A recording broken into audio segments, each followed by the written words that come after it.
Okay.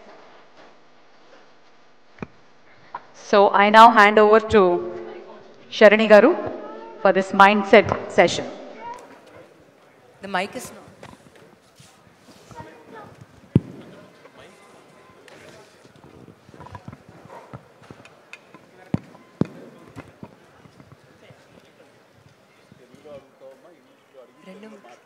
రెండు mix చేస్తాను.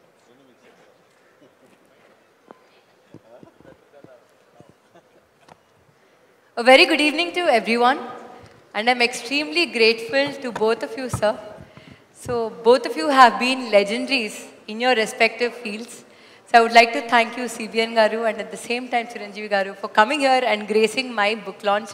This is the most precious moment for me, and I'm extremely, extremely thankful for this. On this note, let us dive into the questions. So my first question goes to Chandrababu Naidu Garu. So recently, my daddy to nenu mee office ku vachinappudu. So you saw my book and you asked me a lot of questions. You were very curious to know. Asalu book deni gurinchi, asalu nee background enti, asalu nu em chesavu and so on.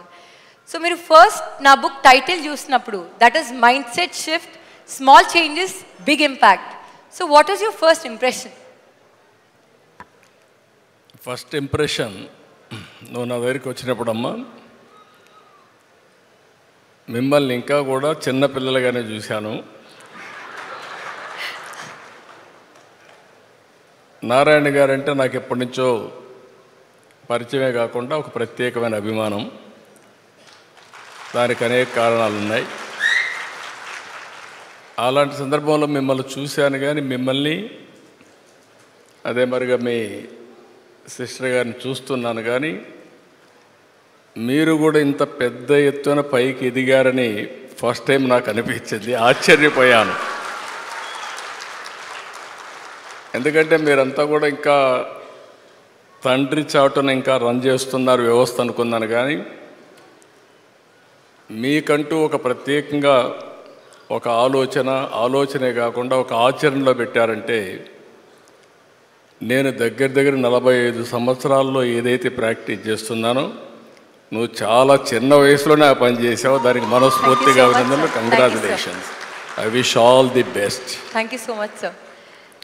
I think I would like to give my credit to my dad, because daddy అర్ధరాత్రి అయినా morning అయినా 4 o'clock అయినా 3 o'clock అయినా ఖచ్చితంగా back to back meetings పెట్టి he is a workaholic, and I think I have taken that trait from him, and I'm extremely grateful that he has been my guiding force. నేను అందుకనే mind set అనేది ఎట్టుంటుందంటే, నారాయణ గారి ఇన్స్టిట్యూట్లో అదొక brand. ఆ brand కావడానికి అందరూ ఇక్కడ ఉన్నారు, ఆల్ ఇండియా మొత్తం వచ్చారు. ఒక ఆర్డినరీ స్టూడెంట్స్ని ఆయన దగ్గరికి పంపిస్తే వాళ్ళు ఎక్స్ట్రాడినరీ స్టూడెంట్గా తయారు చేసి బయట పంపిస్తున్నారు. ఇంకా మామూలు పిల్లల్ని ఎక్స్ట్రాడినరీగా 4-5 సంవత్సరాల్లో తయారు చేస్తే ఇంకా మిమ్మల్ని వదిలిపెట్టే పరిస్థితి ఉండదు. ఎందుకంటే మిమ్మల్ని అక్కడి నుంచి ఇంట్లో 24 గంటలు ఉంటారు కాబట్టి ఆయన క్రమశిక్షణ, లేకపోతే ఆయన రుద్రుడు కార్యక్రమం అంటే కొంతమందికి మీకు ఆశ్చర్యం వేస్తుంది. రుద్దడం కాదు, పర్ఫెక్ట్గా తయారు చేయడం. ఆ ప్రిసిషన్ వచ్చే వరకు వదిలిపెట్టడు. ఎన్ని ఎఫర్ట్స్ అయినా చేస్తాడు. ఒక దారిలో కానీ రాకపోతే ఇంకొక దారి, ఆల్టర్నేటివ్ రూట్ ఎత్తుతాడు. అల్టిమేట్గా విజయం సాధించే వరకు వదిలిపెట్టడు. ఆయన తయారు చేసిన ప్రోడక్ట్స్ వేరు. అయితే అది వచ్చినప్పుడు నాకు అనిపించింది, మీకు అందరూ పేరెంట్స్ కూడా ఆలోచిస్తాం, పిల్లలు మనకంటే ఇంకా బాగా రాణించాలి, తల్లిదండ్రుల కంటే పిల్లలు ఇంకా బాగా చేసినప్పుడు ఒక సాటిస్ఫాక్షన్ ఉంటుంది. కానీ మీరు చిన్న వయసులోనే చాలా ముందుకు పోగలిగారు. ఇద్దరిని నేను చూస్తున్నా, మీ ఆర్గనైజేషన్ చూస్తున్నా.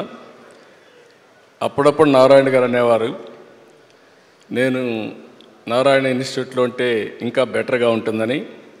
ఏం బాధ లేదు, మీరు లేకపోతేనే అక్కడ బెటర్గా ఉంటుంది. ఆ స్టేజ్కి రీచ్ అయిపోయింది. మీరు లేరనే లోటు ఏమీ లేదు. దానికి కారణం మీ ఎఫర్ట్, మీరు చేసిన విధానం, నేను ఎప్పుడైతే మైండ్ సెట్ ఏ విధంగా పనిచేస్తుంది అని ఆ బుక్ చూసినప్పుడే నాకు చాలా ఆశ్చర్యం వేసింది. ఒక బెస్ట్ సబ్జెక్ట్ని సెలెక్ట్ చేసుకొని మైండ్ సెట్ అనేది కానీ కొద్దిగా మార్చుకుంటే, పాజిటివ్ మైండ్ సెట్తో ఉంటే ఏదైనా చేయగలుగుతామని అతి చిన్న వయసులో రాసినటువంటి శ్రావణ్ని మనస్ఫూర్తిగా అభినందిస్తున్నా. Hands off to her. Thank you so much sir. Thank you. చాలామందిని చూశారు కానీ మేమందరం ప్రాక్టీస్ చేసాం. మేము ప్రాక్టీస్ చేసి పైకి వచ్చాం. నువ్వు ఒక స్టెప్ ముందుకెళ్ళి 10 మంది పైకి రావడానికి నువ్వు ప్రయత్నం చేస్తున్నావు. Congratulations. I wish all the best. Thank you so much, sir. I believe we always underestimate the power of mind. Our mind is a powerful tool. Kani nijanga, how many people today are using our mind to the fullest? Like, we can rewire our thought process. We can go into that subconscious mind. We can trigger that subconscious mind. And nijanga, when we go deeper, when we understand ourselves better, I think that shift can change your whole life.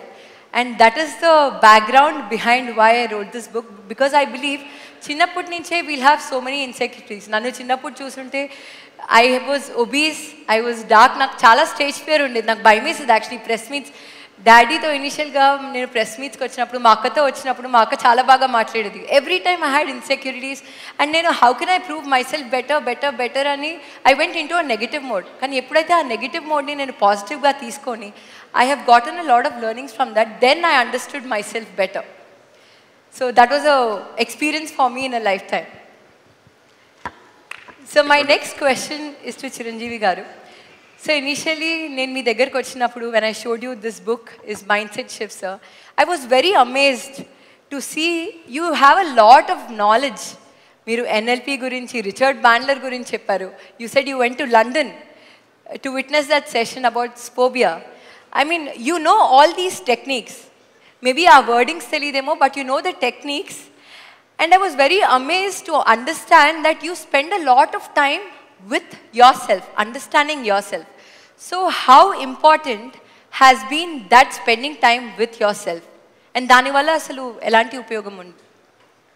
First of all, mana ప్రియతమ గౌరవ ముఖ్యమంత్రి గారు నారా చంద్రబాబు నాయుడు గారు ముఖ్య అతిథిగా ఏర్పాటు చేసినటువంటి ఈ పుస్తక ఆవిష్కరణ కార్యక్రమంలో నేను ఒక అతిథిగా రావటం, నాకు అవకాశం కల్పించినటువంటి శరణి, వారి కుటుంబ సభ్యులు, ముఖ్యంగా మంత్రివర్యులు నారాయణ గారు, తన మామయ్య గారు, నా సోదరుడు గంటా శ్రీనివాస్, అండ్ చాలామంది అతిథి మహారథులు, అండ్ ఫ్యూచర్ మన రాష్ట్ర భవిష్యత్తు, మన దేశ భవిష్యత్తు మీ కళలో కనిపిస్తుంది. అలాంటి యంగ్స్టర్స్, ఆల్ స్టూడెంట్స్, మీ అందరికీ సభాముఖంగా నా హృదయపూర్వక అభినందనలు, ధన్యవాదాలు, నమస్కారాలు తెలియజేసుకుంటాను. It's a great opportunity to be here one amongst you all. ఇలాగా శరణి ఇంటికి వచ్చినప్పుడు ఒక బుక్ రాశాను. అది మీరు ముఖ్యమంత్రి గారు ఇనాగ్రేట్ చేస్తే బాగుంటుంది, వెరీ పర్పస్ఫుల్ బుక్ అని అమ్మాయి చెప్పినప్పుడు చాలా అమేజ్ అయ్యాను నేను. ఆ బుక్ని క్లుప్తంగా నేను 4-5 పేజీలు చూసినప్పుడు నాకు ఎప్పటి నుంచో ఇలాంటి పర్సనాలిటీ డెవలప్మెంట్ మీద, అలాగే సీక్రెట్ అనే ఒక బుక్ ఉండేది. అది ఎన్నో దశాబ్దాలు, 2-3 దశాబ్దాల ముందే ఆ బుక్ నేను చూడటం నాకు జరిగింది, తటస్థపడింది. అప్పుడు ఇంకా ఇండియాలో రాలేదు ఆ బుక్, దాని ట్రాన్స్లేషన్ కానీ దాని వీడియో నేను చూడటం జరిగింది. ఆ బుక్లో చెప్పిన ఎన్నో విషయాలు నాకు తెలుసో తెలియకనో నాకు నేనుగా అనుకున్న అవన్నీ ఆచరించడం మొదలుపెట్టాను నేను. అది నాకు ఎంతో హెల్ప్ అయింది. ఓ ఇలా ఉంటుందా అన్నది. సో తను అడిగిన ప్రశ్న కానీ ఇందాక గౌరవ ముఖ్యమంత్రి గారు చెప్తున్న దానికి మైండ్ సెట్ షిఫ్ట్ అనేది అత్యంత అవసరం. మనం ఒక గాడిన పడి అదే ధోరణిలో ఒక గానుగెద్దులాగా కష్టపడతాం. ప్రతి వాళ్ళు కష్టపడతారు, బట్ ఆ కష్టపడటంలో స్మార్ట్గా కష్టపడతారా, హార్డ్ వర్క్ తోటి వాళ్ళు కష్టపడుతున్నారా అనే దాని మీద మనం ఆలోచించుకుంటే కనుక చాలామంది ఇలాంటి అవేర్నెస్ లేక ఇలాంటి శరణి లాంటి వాళ్ళు ఇచ్చినటువంటి పుస్తకాల్లో వాళ్ళకి గైడ్ చేయక, లేకపోతే గురువులు గైడ్ చేయక, లేకపోతే వాళ్ళుగా ఆ షిఫ్ట్ అనేది తెలియక అదే గానుగులాగా అదే కష్టంతో అలాగే జీవితాన్ని వెళ్ళదీసే వస్తారు. అట్లాగే ఏదో టైంలో రిటైర్డ్ అయిపోతారు, జీవితం చాలిస్తారు, ఇది చాలు ఈ జన్మకి ఇంతే అనుకుంటారు. అది కరెక్ట్ కాదు. మైండ్ షిఫ్ట్ చేయటం మూలంగా కష్టపడే మనస్తత్వం ఉంటే నీ ఇష్టమైనటువంటి ప్రొఫెషన్లో కనుక నువ్వు ఉండగలిగితే ఆ రాణింపు, ఆ వెళ్ళే హైట్స్ అది వేరే. అంటే ఉదాహరణకి నేను చెప్పుకుంటే నా గురించి సాదాసీదా కుటుంబంలో పుట్టి ఒక మామూలుగా ఒక డిగ్రీలో యావరేజ్ మార్కులతో చేసిన తర్వాత ఏం చేయాలి, ఎలా చేయాలి అని అనుకుంటే నా తల్లిదండ్రులు నన్ను గైడ్ చేసేంత నాలెడ్జ్ కూడా వాళ్ళకి లేదు. అలాంటి టైంలో నాకు అనిపించింది, నాకు చిన్నప్పటి నుంచి ఇంట్రెస్ట్ యాక్టింగ్. 10th క్లాస్ చదువుతున్నప్పుడు ఒక డ్రామా వేశాను, బెస్ట్ యాక్టర్ వచ్చింది. కాలేజ్ డేస్లో ఇంకో డ్రామా వేశాను, అది బెస్ట్ యాక్టర్ వచ్చింది. అది documented, it's that full proof. So నాకు అనిపించింది, ఓహో మనలో గొప్ప నటుడు ఉన్నారనమాట, మనం కనుక ట్రై చేస్తే సినిమా ఇండస్ట్రీలో ఒక లెవెల్లో ఉండొచ్చు అనమాట. ఎందుకు వెళ్ళకూడదు మనం సినిమా ఇండస్ట్రీకి అని అనగానే ఎవరితో మాట్లాడినా సరే, ఏ సినిమా ఇండస్ట్రీ తక్కువ అనుకుంటున్నావా, నీకు తెలిసిన వాళ్ళు ఉన్నారా, నువ్వు వెళ్ళగానే పెద్ద గొప్ప అందగాడేవా, నేను వెల్కమ్ చేసేస్తారా అంటూ అందరూ నెగిటివ్గానే అనేవాడు. అదే సహజం, ఎందుకంటే ఇండస్ట్రీకి వెళ్ళి పాడైపోయిన వాళ్ళు అధిక సంఖ్యలో కనబడుతున్నప్పుడు నేను ఎక్కడో లింగులు ఇటుకుమంటూ నర్సాపురం మొగల్తూరు ఆ ప్రాంతం నుంచి వెళితే కనుక ఎంకరేజ్ చేసే భలే ఉన్నారో వెళ్ళరా అనేవాళ్ళు ఎందుకు ఉంటారు. కానీ లోపల నా తపన అంతా ఖచ్చితంగా వెళితే వెళ్ళాలి అనిపించింది. అదే విషయం అమ్మా నాన్నలు చెప్పాను. నేను మైండ్ షిఫ్ట్ గురించి మాట్లాడుతున్నాను. అమ్మా నాన్నలు చెప్తే, నువ్వు వెళితే నీకు ఇంట్రెస్ట్ ఉంటే వెళ్ళు, కానీ ఏదైనా జరగచ్చు, రేపు నువ్వు రాణించవచ్చు, రాణించకపోవచ్చు. అలాంటి పరిస్థితుల్లో టైం వేస్ట్ కాకుండా ఇంకో కోర్స్ కూడా చేస్తే, నువ్వు చెన్నై వెళ్తానంటున్నావు, నీ ఫిలిం ఇన్స్టిట్యూట్ ట్రైనింగ్తో పాటు ఇంకో కోర్స్ కూడా చేస్తే బాగుంటుంది కదా. సపోజ్ ఇది రాణించలేదు, ఇంకో దాంట్లోకి వెళ్తావు, టైం వేస్ట్ కాదు అంటే వాళ్ళ మాట కాదనలేక, ఏమో బొమ్మ పైకి సిరితే కాయిన్ బొమ్మ పడవచ్చు, బొలుసు పడవచ్చు, జీవితంలో ఏది మనం ఊహించి చెప్పలేం అనే ఉద్దేశంతో నేను ఏం చేశానంటే ICWI institute of cost accountants and works of India, ఇది ఎగ్మూర్లో ఉంటుండేది చెన్నైలో. అక్కడ నైట్ కాలేజీ చేస్తూ పగలంతరేమో ఫిలిం ఇన్స్టిట్యూట్లో ట్రైనింగ్ తీసుకుంటూ అలాగా 2 జోడు గుర్రాల స్వారీ లేదా 2 పడవల మీద ప్రయాణం చేయడం ప్రయత్నం చేశారు. కానీ ఎక్కడో నాకు ఇష్టం లేనిది, అంతంత మాత్రంగా తప్పదని చేయబడ్డటువంటి ICWI కోర్సు మీద నాకు నిరాశక్త కలిగింది. దాన్ని నెమ్మదిగా దానికి తెలియదుకాలు ఇచ్చేసి వదిలేశాను.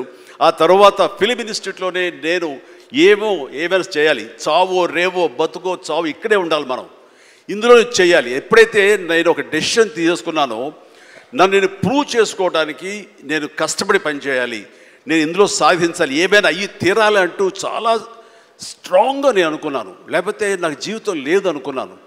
అలాంటి పరిస్థితుల్లో సినిమా ఇండస్ట్రీలో ఫిలిం ఇన్స్టిట్యూట్లో నేను ట్రైనింగ్ తీసుకోవడం ఏంటి, సినిమా అవకాశాలు రావడం ఏంటి, అవి సద్వినియోగపరచుకోవడం ఏంటి, దాన్ని ద బెస్ట్ నేను చూపించుకోవడం ఏంటి, అక్కడ ఉన్నటువంటి డైరెక్టర్స్ వీళ్ళందరి చేత వావ్ అనిపించుకోవడం ఏంటి, అందరి దృష్టి నా మీద ఉండేలాగా నేను ఎక్కువగా యాక్టివ్గా ఉన్నటువంటి ఇవన్నీ నాకు దోహదపడి సినిమాలతో సినిమా అలాగా అంచెలంచెలుగా నేను ఈ రోజున మీరు చూస్తున్న ఈ స్థాయికి నేను వచ్చాను. ఇక్కడ ఏంటంటే ఏమైనా సరే 2 చేద్దాం, జీవితం ఏమవుతుందో అనే అభద్రతా భావంతో ఉండే కంటే కాదు, ఖచ్చితంగా అనుకుంటే సాధించవచ్చు, నాలో టాలెంట్ మీద నాకు నమ్మకం ఉందని సాధించగలరు, కాబట్టి అది వద్దు అనుకుంటూ మైండ్ షిఫ్ట్ చేసుకుని దీని మీద ఫోకస్ పెట్టాను సరే, అక్కడ నేను సఫలీకృతునయ్యాను. అదే శరాణి చెప్పేది. ఎక్కడ డౌట్ ఉండకూడదు. ఆ ప్రొఫెషన్ నీకు ఇష్టమైన ప్రొఫెషన్ అయ్యి ఉండాలి, దాని మీద నువ్వు ఇంట్రెస్ట్ పెంచుకోవాలి, అది సాధించడానికి కష్టపడి పనిచేయాలి, ఒళ్ళొంచి పనిచేయాలి, అది కూడా స్మార్ట్గా పనిచేయాలి. వీటన్నిటితో పాటు మన వ్యక్తిత్వం, మన బిహేవియరు, మన మంచితనం, ఇవన్నీ కూడా యాడెడ్ ఫ్లేవర్, అది చక్కటి అందాన్ని ఇస్తాయి నువ్వు వెళ్తున్న ఈ బాటలో. అది చాలా ఇంపార్టెంట్. చాలామంది అత్యున్నత స్థానానికి వెళ్ళిపోతుంటారు, కానీ క్యారెక్టర్ లేకపోతే వాళ్ళు ఎంత ఎత్తుకెళ్ళినా సరే సర్లే పెద్ద చేసేళ్ళ అని అంటారు. అది ఎంత లేదన్నా సరే ఆ క్యారెక్టర్ కూడా నీకు లేని అందాన్ని తీసుకొస్తుంది, నీ కష్టానికి మరింత అందం ద్విగుణీకృతం అవుతుంది, నీ ఫలితం కూడా అంత బాగా ఉంటుంది. కాబట్టి మైండ్ సెట్కి షిఫ్ట్ అనేది చాలా చాలా అవసరం. ఆ రకంగా శరాణి చేసినటువంటి ఈ ప్రయత్నం సఫలీకృతం అవుతుంది, చాలామంది రీచ్ అవుతుంది, చాలామంది లబ్ధిదారులు పొందుతారు. అండ్ చెప్పాలంటే మన నారా చంద్రబాబు నాయుడు గారు కూడా చిన్నతనం నుంచి కాలేజీ రోజు నుంచి నాయకత్వ లక్షణాలతోటి అక్కడ నాయకుడుగా కాలేజీలో ఉంటూ అక్కడి నుంచి తనకి ఇష్టమైన ఈ ఫీల్డ్లో రాణించాలి, నా రాష్ట్రానికి సేవలు చేయాలి, ఇక్కడ ఏమైనా సరే అవ్వాలి అనే అకుంఠిత దీక్షతో అయ్యారు. ఆ రోజున రామారావు గారు ఉంటారని ఆయన పాలిటిక్స్కి వస్తారని కాదు, ఆయనకు మీద నమ్మకం ఆయన.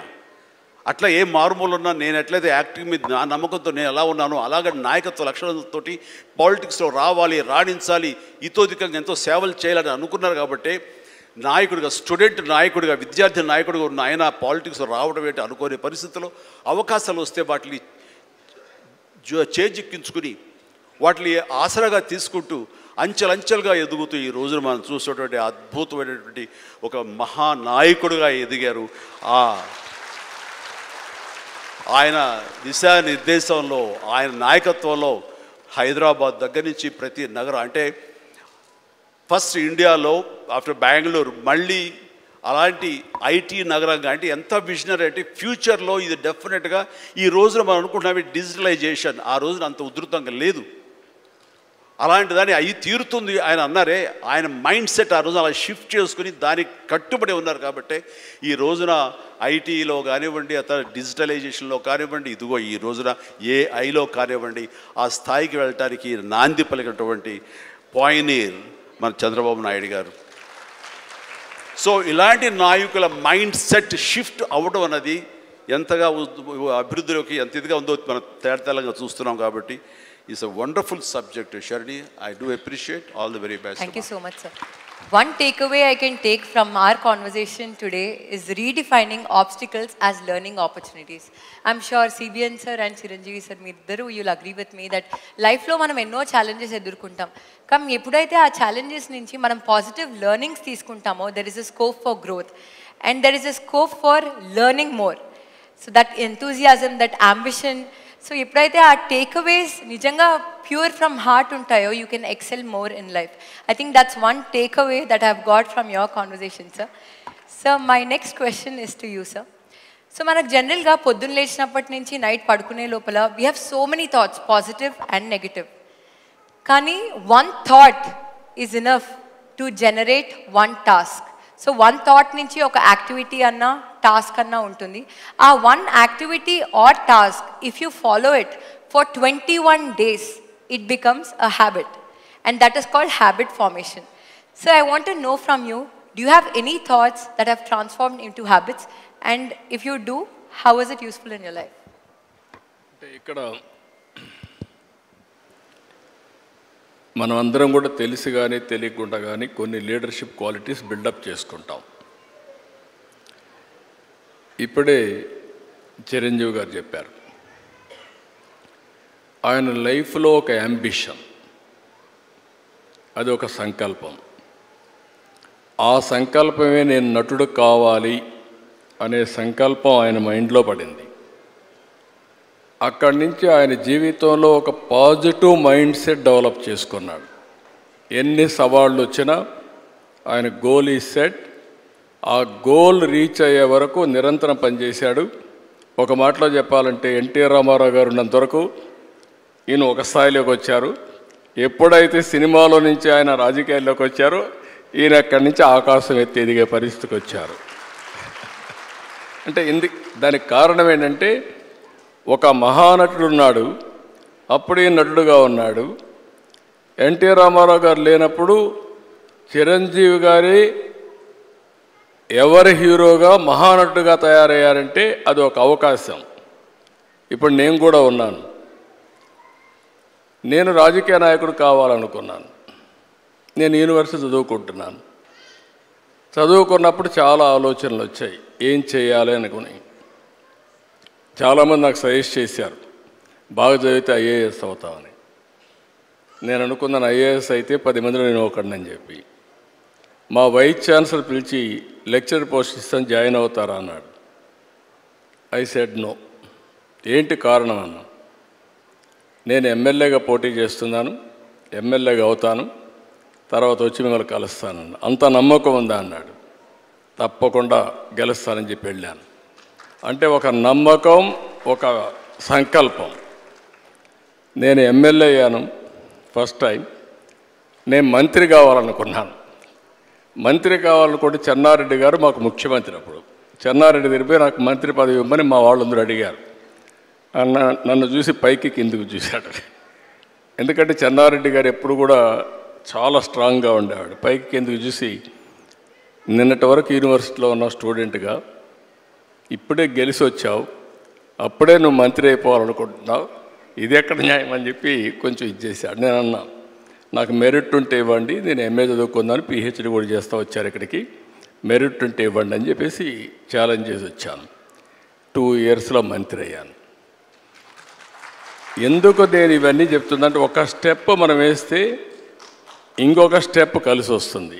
ఒక పాజిటివ్ థింకింగ్, ఛాలెంజెస్ తీసుకుంటా ముందుకు పోతే ఇంకోటి కలిసి వస్తుంది. నేను మంత్రి అయ్యాను, సినిమా ఇండస్ట్రీ మంత్రి అయ్యాను. అప్పట్లో అంజయ్ గారికి పెద్ద క్యాబినెట్, మా జంబో క్యాబినెట్, 60 మందో 62 మంది క్యాబినెట్లో ఉన్నాం. అప్పుడు అన్ని పోర్ట్ఫోలియో రాసి నాకు ఒక పోర్ట్ఫోలియో రాశాడు. ఆ portfolio archives, archaeology, cinematography, film industry, libraries. దేనికి కూడా జిల్లాలో ఆఫీసర్లు ఉండరు. నేను ఈ పోర్ట్ఫోలియో లాభం లేదనుకుంటే నేను రాణించేవాడిని కాదు. నేను దాన్ని సవాలుగా తీసుకొని పనిచేస్తూ వచ్చాను. అప్పుడు మా సినిమా వాళ్ళందరూ కూడా వచ్చేవాళ్ళు. అప్పుడు ఎన్టీ రామారావు గారిని కలవాలని మా జయకృష్ణ గారికి చెప్తే ఎన్టీ రామారావు గారిని కలిశారు. ఎన్టీ రామారావు గారిని కలిసిన తర్వాత నా మ్యారేజ్ ప్రపోజల్స్ ఆయనే పంపించాడు. అంటే ఒక్కొక్కసారి, అందుకే నేను చెప్పాను చిరంజీవి గారికి కానీ మాకు కానీ, చిరంజీవి గారు ఒక సాధారణ కుటుంబంలో వచ్చారు. సినిమా అంటే తెలియదు ఆయనకు అప్పటికి, సినిమాలో ఎవరు లేరు. కానీ సంకల్పం అనేది చాలా, ఈయనకే కాకుండా ఎన్టీఆర్ కూడా అంతే. ఎన్టీఆర్ చిన్నప్పుడు ఆయన జీవితం చూస్తే కష్టపడే పైకి వచ్చాడు. ఒకరోజు ఆయన ఒక స్టోరీ చెప్పాడు నాకు. విజయవాడలో ఉండేవాడు, చదువు కోసం వాళ్ళ గ్రాండ్ మదర్ని తీసుకొచ్చి, చదువు కోసం ఆవిడ వచ్చి ఒక పూరిల్లు, సెంటర్లో ఒక పోలు, ఒక గుడిసేసుకొని ఇక్కడ ఉండేవాళ్ళు. రాత్రి వర్షం వచ్చింది.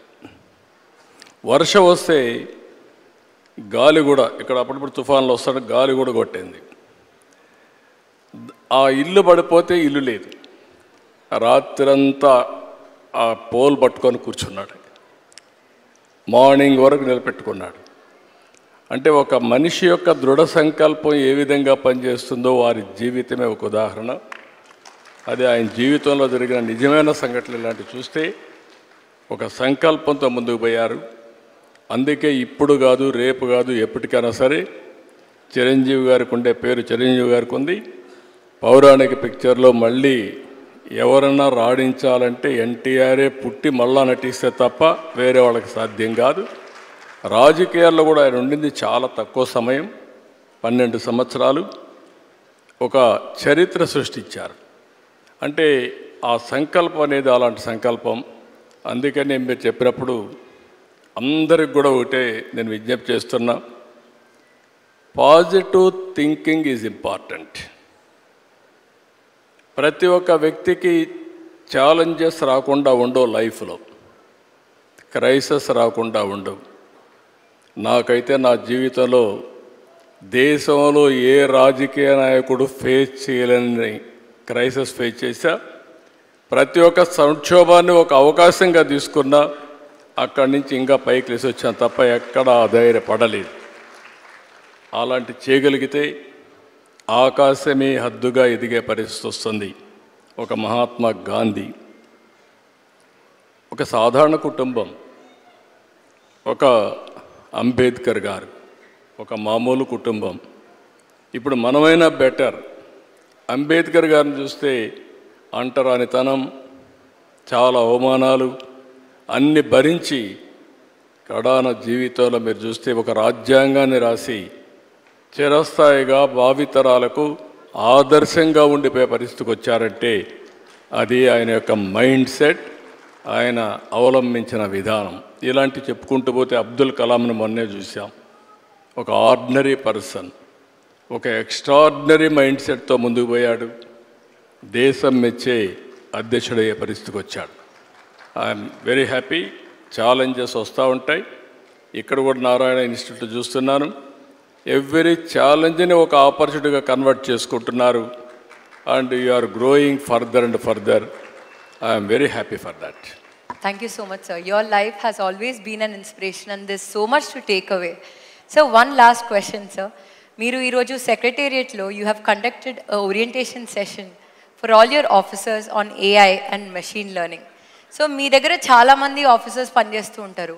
So how do you make sure you shift their mindset and what are the measures that you take? Only advantage ఏంటంటే ఇప్పుడు మీ నారాయణ ఇన్స్టిట్యూట్లో మీ ఫ్యాకల్టీ మెంబర్స్ అందరినీ మీరు సెలెక్ట్ చేసుకోగలుగుతారు. కావాలంటే రీప్లేస్ చేయగలుగుతారు. నేను గవర్నమెంట్లో వాళ్ళందరినీ మార్చలేను కానీ ప్లేస్ మార్చగలుగుతాను అట్ బెస్ట్. అంటే ఈ కుర్చీ నుంచి ఇంకొక కుర్చీ, ఇంకొక కుర్చీ నుంచి ఇంకొక కుర్చీ. But same officers. 95లో నేను సీఎం అయ్యాను. 95లో సీఎం అయితే నేను కూడా ఆర్డినరీ కుటుంబంలో వచ్చాను. 6 కిలోమీటర్ల హై స్కూల్కి మీరు అదృష్టవంతులు. మీరు కానీ మీ చెల్లెలు మీ అక్క కానీ అదృష్టవంతులు.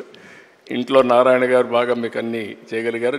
మా జనరేషన్కి మీ జనరేషన్ నారాయణ గారిని చూస్తే ట్యూషన్ చెప్పుకుంటూ అక్కడి నుంచి నారాయణ ఇన్స్టిట్యూట్ పెట్టాలనే ఆలోచన వచ్చి నారాయణ కోచింగ్ సెంటర్ పెట్టి అక్కడి నుంచి దీన్ని ఒక కార్పొరేట్ స్థాయిలో తీసుకురావాలని ఒక ఆలోచన వచ్చి అప్పట్లో ఎవరికి ఇలాంటి ఆలోచనలు రాలేదు.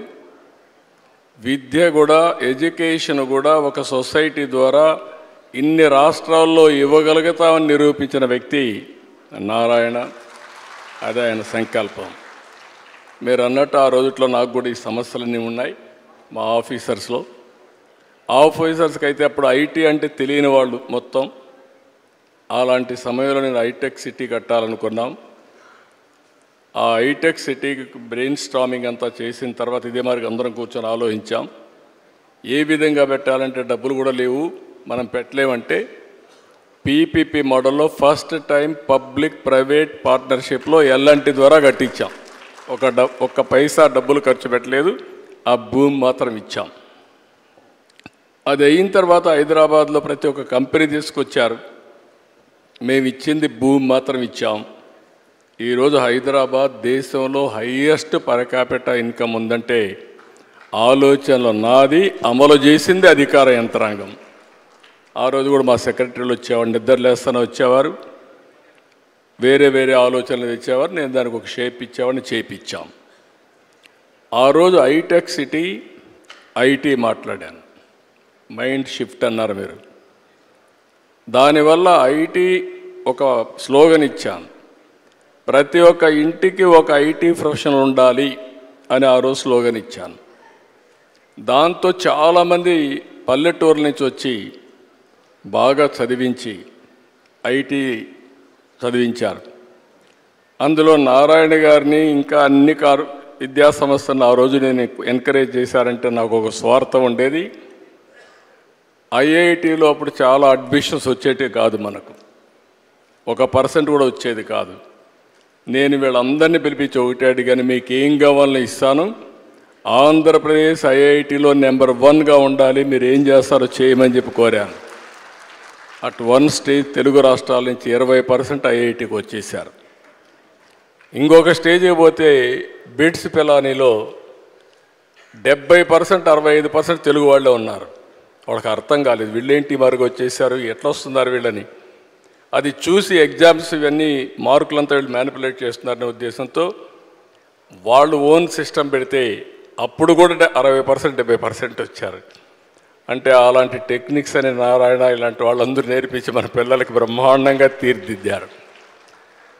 ఇక్కడ ఏమంటున్నానంటే అక్కడ నుంచి నేను నిన్న ఈరోజు వచ్చినప్పుడు we are all in a inspiring period. I'm using this word. Technology బాగా మెచ్యూర్ అయింది. మెచ్యూర్ అయిందంటే హిస్టారికల్ డేటా నాలెడ్జ్ అంతా ఉంది మన దగ్గర.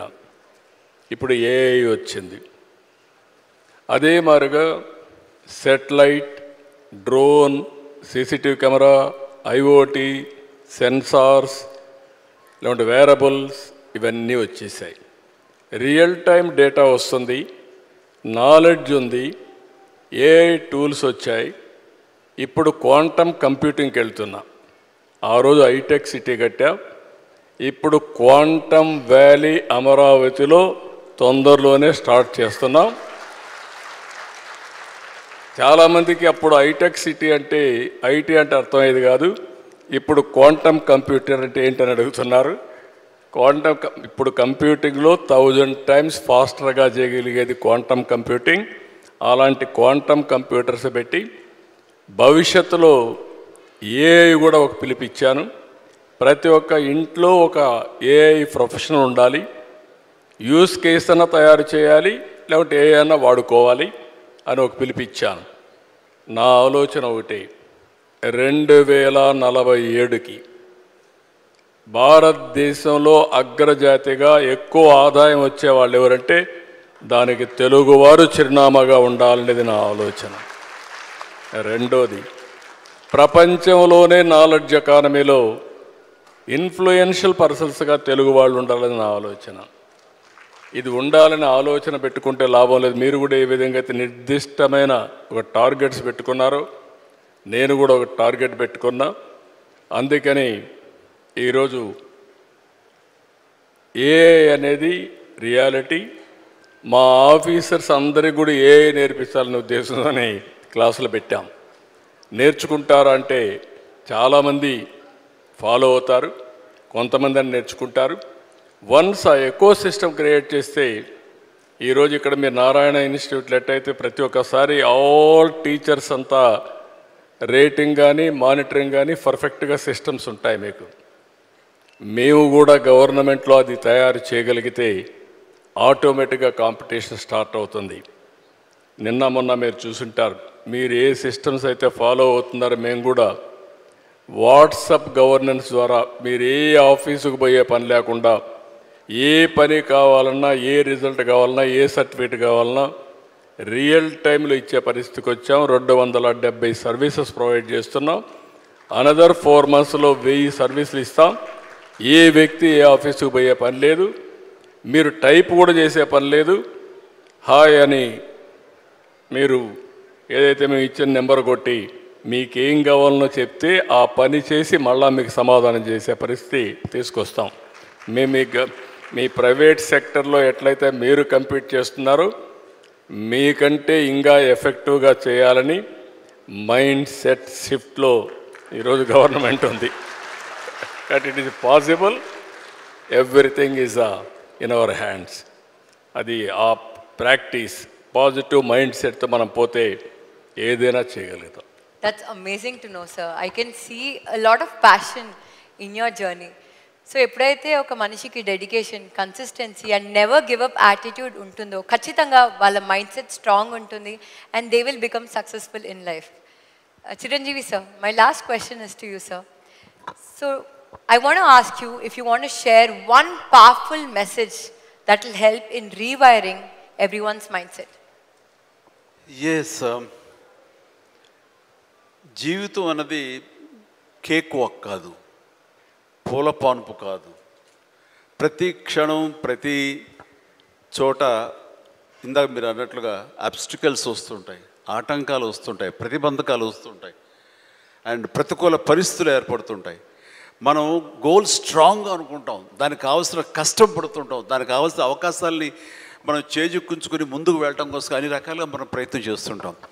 మరి తప్పు ఎక్కడ జరిగింది అంటే నీకు ఎన్నో అన్ఫోర్సీన్ బయటకు వస్తుంటాయి, ఒక డిస్ట్రక్షన్స్ వస్తుంటాయి, డిసప్పాయింట్మెంట్స్ వస్తుంటాయి, నేను డీమోటివేట్ చేసేవాళ్ళు ఉంటారు.